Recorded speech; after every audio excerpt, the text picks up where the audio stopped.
very therapeutic. Yes. And he will not be the first. We have a history where people made very serious allegations, some against sitting presidents. And then when they appeared before the committee, they were unable and they apologized and retracted. You know, I know, and ANAS has never hidden those things. Yeah. If those works are commissioned by the state, these things can, it cures. It's curative.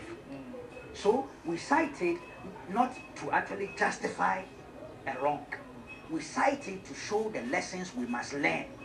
When we have the mic or we have the platform, that's all we do. It's not to justify. I think you should get me. That's the drift.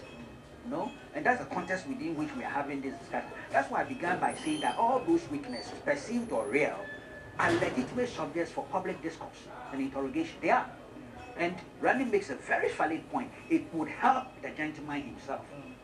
So I'm not against those who are raising it. I'm only saying that at the end of the day, in terms of his suitability and competence for the job that he's going to do, I clearly am convinced he's fit for purpose. In some instances,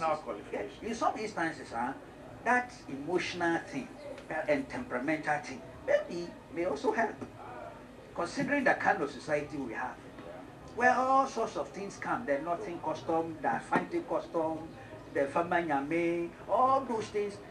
If I blow up, why not? Look, people who are predicting he will leave the office, and that man is serious. He's going to take this job very serious. He's going to work diligently to make sure he succeeds. But assuming with that, you know, on the unlikely situation that there is a presidential fear that don't do this, or the attorney general says don't do that, and the man blows up and leaves, I think it will be good for this country.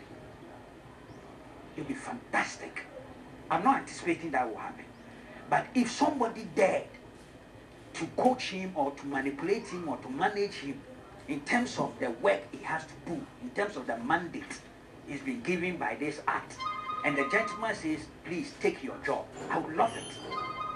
That's one of the issues, weaknesses we've had in this part of the world. But he has not started on a good note. Some fine legal extensions in terms of the authority you get.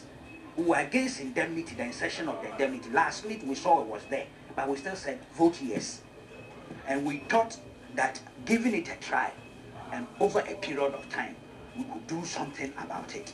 At the end of the day, under this same constitution,